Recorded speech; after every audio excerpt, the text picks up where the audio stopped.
Hey, so I'm Felicia Fallon. I am an artist, traveler, and I do a lot with languages right now. Okay, there's, we'll do an update on my Italian. I'm taking a break. I'm in month 2. I've gotten to where I can, it's been really fun. I think I actually talked about this in another video, but I can read like Goldilocks and the Three Bears in Italian and speak it in English to my son. So that's been really fun. Just kind of a neat thing where I'm getting like most of the words right. And a few things kind of sound funny because it's like I'm translating into English, and so like some of the sentence structure in English is a little weird. Just because yeah. Anyways, I usually try not to translate too much. But yeah. So okay. So the break. I kind of got into like not a disagreement with someone who has a language background, a linguistics background, and not like I don't know. So I think the main thing is like we know that there's acquisition and there's learning, and a lot of people, like the academics, tend to really say that, like, if you're an adult, you must learn it, you can't acquire it. And I'm not convinced that's true. And this is totally anecdotal, but also I think people with certain types of brains, like think different ways, tend to acquire languages as adults. And that's just kind of it's a conversation in the polyglot world, I guess, right now, or linguistics world. I don't know. And so it's been really interesting to listen to some different academics on the topic. I'm not reading right now. I have a migraine right now. My migraines are kind of coming back a little bit, so that's annoying, but means I'm not reading as much. But yeah, like I think my experience with Portuguese was very much an acquisition experience. Like I went to Brazil speaking some Spanish, and I was there for 3 months. The first month I worked with teenagers teaching English, and then like in the evenings and afternoons, like I guess not afternoons, but evenings after work, I guess late afternoon, yeah. I was like hanging out in the plaza and going like talking to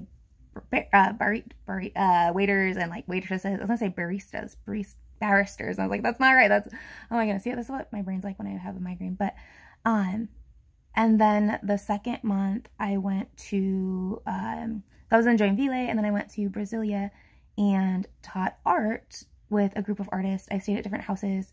I didn't know where I was staying a lot of times until like 9 p.m. at night. I didn't even know which town I was staying in sometimes. So like it was crazy. But like think of Brazilians, how like chill they are, and then think of like artist Brazilians organizing a residency. So fun though. I loved it. But yeah, but that month my translator got sick. Like and so I had to use Portuguese, and I got to about a B1 level, I believe. I believe it was B1. I don't think it was B2. I did a test a while back. And I think the one area where I did struggle, though, was with the larger bodies of text. I could do the poetry and then the reading and vocab and like all of that stuff. But I think the larger body of text was where I struggled. And so that one, I was either B2 in everything else and then B1 in that, or I was B1 in everything, and that was maybe a little lower. So technically not that level, because I think I was B1. But if I was B1 in everything but the large body of text and then lower in that, the big thing with B1 as my goal is that once you attain that level of fluency, however you define fluent, once you attain a B1, the idea is that you don't usually lose that language, and which has been really cool, because like when I was in Italy last month, March, 2 months ago, my Portuguese just came back. Like I was able to use Portuguese just fine. And it was really cool because it was like I used Hindi, like I was able to switch between all the languages, and like it was so cool. In the States I don't have to, like my brain does not need to do that, so I don't. But yeah, the Portuguese came back, and I didn't study Portuguese. I went to the trip studying French and Hindi or Urdu, and this time I came away. Last time I came away studying French. This time I'm coming away studying Italian, which makes way more sense. But yeah. So anyways, so I had this like debate about acquisition versus learning. So I'm looking into teaching possibly a homeschool class for kids on world languages, which would be so fun. I teach a world cultural art from around the world in the summers right now, and because that's my background. Is before we lived here, I taught at a center for adults with disabilities. I taught Spanish, Hindi, and sign language there. Again, like pretty low levels though, not like crazy high proficiencies, but okay. So yeah, so I want to do a world languages class for the homeschool community. I'm so excited about that. And I'll probably include like a lot of my world art projects, and have native speakers from around the area come and visit once a month. And like I have so many ideas. Like it'd be so fun. Totally my jam. But all of that to say, so I got in this kind of like debate about that basis, like, cause I plan to teach like more acquisition type stuff, a little bit of memorizing just because it's a curriculum at school. I think probably like 10 vocabulary words, a few sentences, and there's other elements I'll include as well, like dance, music, poems, books from each language, and some phrases. I think I said phrases and 10 words. Yeah, sorry, my brain. I do not feel great, y'all. But so we got into this kind of debate like about the acquisition versus learning thing, and I don't. Anyways, I'm just kind of like, so I've been listening to linguistics videos and not anything in Italian. It's all been in English. And I'm just not motivated to do Italian today. I've had my flashcards with me and all day, and I'm like, no, I'm listening to other stuff. I mean, it might be just my brain. I don't know. I don't know exactly what it is. But then, so all of that to say, so I'm kind of on an Italian break, but part of the break is that I volunteered at the Family Learning Center, B5, for several years before having our little one, and I taught English ESL to adults, primarily refugees, but also other non-English speakers in our community. And so it's been about 3 years since. Oh no, that's not true. I taught when he was baby. He was on a mat, like on a blanket in front of me, like in between me and the students. The last times I taught, so I did teach English. But now he's a toddler. He's a crazy toddler. So I volunteered with the kids. And so I just watched like 12 toddlers.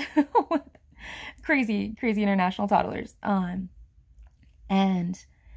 then one of the gals there, though, who I knew her when she was in high school, and she's graduating. Like, she's doing so good. Like, I'm so proud of you, girl. Like, so proud of you. It's so cool to see. It's such a cool thing to see you doing so well. But anyways, but she's Korean, and so now I'm like, oh, I kind of want to dabble in the Korean language. She's telling me like how easy like the grammar is, and like once you understand the alphabet, it's pretty easy, or the writing system. I'm not sure if it's alphabet or characters. I thought it was an alphabet before, but she made it sound like it might be characters. And I asked her, like, is it like Chinese then, where you like the way she was talking about it? She's like, not really. And I Googled it, and it's kind of related to not Hindi, Nepali and Chinese. And I was like, oh, like Nepali is pretty similar to Hindi, and Chinese I've dabbled in, and I'm like, so I'm kind of getting excited about possibly dabbling in Korean for a little bit. Probably just a few days, just a little bit, and then I'll go back to Italian, because I do need to be proficient in a year. So we'll get there. But anyways, that's just my Italian update, is that I'm taking a break, and I'm dabbling in the world languages class, curriculum writing, and I am maybe going to dabble in Korean, just because I'm not sure if I'll volunteer every Thursday or not. I'm not committing to it, but they need someone for now, and I think I have someone else who's going to help next week, and then I'll kind of like introduce them to it, and we'll see how, like, I'm not so partially my migraine's getting worse. I'm not sure if I'm ready to commit to something regularly, and also if I'm going to add a class in next year, like there's just things, right? So yeah, but yeah, so that's how my Italian's going. It's not